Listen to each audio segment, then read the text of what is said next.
ಸ್ವಾಮಿ ಏನು ತಾಲೂಕು ಗೌರವಾಧ್ಯಕ್ಷ ಅದನ್ನ ಹೇಳಿ. ಎಲ್ಲಿ ಗೌರವಾಧ್ಯಕ್ಷ? ತಾಲೂಕು ಸಹಿತ ಸಮಾಜ ಹಂಗೆ ನಾವೇ ತಾಲೂಕಿಗೆ ಗೌರವಾಧ್ಯಕ್ಷ ಅಂತ ಮಾಡ್ತೀರಾ? ತಾಲೂಕು ಪ್ರಧಾನ ಏನು ತಾಲೂಕು ಪ್ರಧಾನ ಕಾರ್ಯದರ್ಶಿ ತಾಲೂಕು ಪ್ರಧಾನ ಕಾರ್ಯದರ್ಶಿ ರಾಜಮಣಿ ರಾಜಮಣಿ. ರಾಜ ಆಮೇಲೆ ತಾಲೂಕು ಮಾಜಿ ಅಧ್ಯಕ್ಷರು ಭೇಟಿ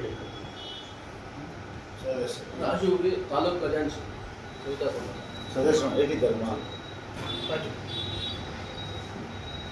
ನಾಗರಾಜ್ ಹಾಸನ ಜಿಲ್ಲಾ ಉಪಾಧ್ಯಕ್ಷ ಸವಿತಾ ಸಮಾಜ BSc ಸಲಹಾ ಸಮಿತಿ ನಾಮಾಧ್ಯಕ್ಷ ಈಗಿದೆಯಾ ಅದೇನು? ಇದೆ ಹಾಗಾಗಿ ಈ ಸುದ್ದಿಗೋಷ್ಠಿಯ ಉದ್ದೇಶ ಏನಂದರೆ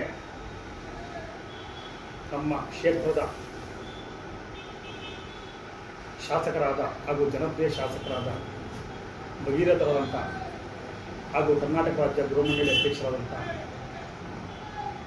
ಗೌರವಾನ್ವಿತ ಶ್ರೀಯುತ ಶಿವಲಿಂಗೇಗೌಡರವರಿಗೆ ರಾಜ್ಯ ಸಚಿವ ಸಂಪುಟ ಸ್ಥಾನದಲ್ಲಿ ಮಂತ್ರಿ ಸ್ಥಾನವನ್ನು ಕೊಡಬೇಕಂತ ಸವಿತಾ ಸಮಾಜದ ಬಾಂಧವರಿಂದ ಒತ್ತಾಯ ಹಾಗೂ ಮನವಿಯನ್ನು ಮಾಡ್ತಾ ಇದ್ದೀನಿ. ಕಾರಣ ಅವರು ರಾಜ್ಯದ ರಾಜಕಾರಣದಲ್ಲಿ ಪ್ರತಿಭಾವಂತ ರಾಜಕಾರಣಿಗಳು. ಯಾಕಂದರೆ ಅವರು ಭಾರಿ ರೈತರ ಪರ ಹೋರಾಟಗಳು, ಜನಪರ ಹೋರಾಟಗಳು, ಅತಿ ಹೆಚ್ಚು ವಿಧಾನಸೌಧದಲ್ಲಿ ಎಲ್ಲ ಒಂದು ವರ್ಗಗಳ ಪರವಾಗಿ, ಹಿಂದುಳಿದ ವರ್ಗಗಳ ಪರವಾಗಿ, ಎಲ್ಲ ಪರವಾಗಿ ಅತಿ ಹೆಚ್ಚು ಉಗ್ರ ಹೋರಾಟ ಮಾಡಿದಂಥ ರಾಜಕಾರಣಿಗಳು. ಅವರು ರಾಜಕಾರಣ ಮಸ್ತಾದಿಗಳು ಅಂತ ಹೇಳ್ಬೋದು.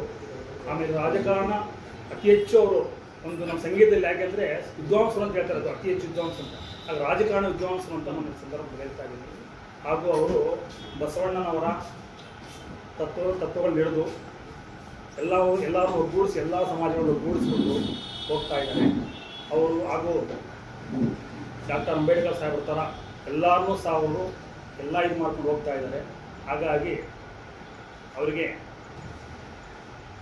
ರಾಜ್ಯದಲ್ಲಿ ರಾಜ್ಯ ಸಂಪುಟ ಸಚಿವ ಸ್ಥಾನದಲ್ಲಿ ಅವರಿಗೆ ಪ್ರಮುಖ ಖಾತೆಯನ್ನು ಕೊಟ್ಟು ಸ್ಥಾನವನ್ನು ಕೊಡಬೇಕಂತ ನಾವು ಕೇಳ್ತಾ ಇದ್ದೀವಿ. ಹಾಗೂ ಕೇಳ್ತಾ ಇರೋದಂದರೆ ಶ್ರೀಯುತ ಡಾಕ್ಟರ್ DK ಶಿವಕುಮಾರ್ ಅವರಿಗೆ ಹಾಗೂ ಉಪಮುಖ್ಯಮಂತ್ರಿಗಳಾದಂಥ ಪರಮೇಶ್ವರ್ ಸಾಹೇಬ್ರವರಿಗೆ ನಾವು ನಮ್ಮ ಸವಿತಾ ಸಮಾಜದ ರಾಜ್ಯ ಜಿಲ್ಲೆ ಎಲ್ಲ ಎಲ್ಲರೂ ಪ್ರಮುಖವಾಗಿ ಕಳಿಸಿದ್ದಾರೆ ಕೇಳ್ಕೊಳ್ಳೋಕ್ಕೆ. ಹಾಗಾಗಿ ಎಲ್ಲರ ಪರವಾಗಿ ನಾನು ಈ ಸಂದರ್ಭದಲ್ಲಿ ಅವರಿಗೆ ಒಳ್ಳೆಯ ಖಾತೆಯನ್ನು ಕೊಟ್ಟು ಸಚಿವ ಸ್ಥಾನ ಕೊಡಬೇಕೆಂದು ಒತ್ತಾಯ ಹಾಗೂ ಮನವಿಯನ್ನು ಸಲ್ಲಿಸ್ತಾರೆ. ನನ್ನ ಮಾತನ್ನು ಮುಗಿಸ್ತಾ ಇದ್ದೀನಿ.